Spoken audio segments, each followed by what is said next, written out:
আসসালামু আলাইকুম। আমন্ত্রণ জানাচ্ছি খেলাধুলার আপডেট নিউজ ট্রেন ক্রিকেটে। সত্যি অবিশ্বাস্য, মাত্র 58 বলে 167, 45 মিনিটে বিশাল জয়। চলতি আইপিএলে একের পর এক চমক দেখিয়ে যাচ্ছেন সানরাইজ হায়দ্রাবাদ। ফ্র্যাঞ্চাইজির এই দলটির ব্যাটিং লাইন আপ এতটাই শক্তিশালী যে 4 ছক্কা সেই সাথে 200+ রান যেন ডাল ভাতে পরিণত হয়েছে। অভিষেক শর্মা ও ট্রাভিস হেড টি-20 ক্রিকেটের ভবিষ্যৎ এবার হুমকির মুখে ফেলে দিলেন।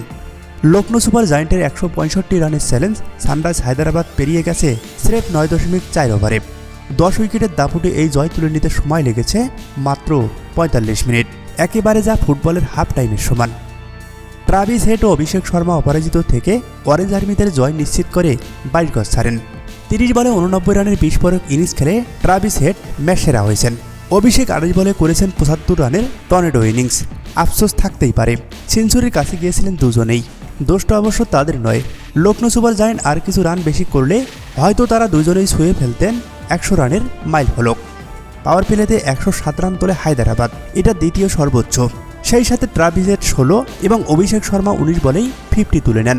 পুরো ইনিংসে ট্রাভিস হেড 8টি করে ছক্কা ও 4 মেরেছেন।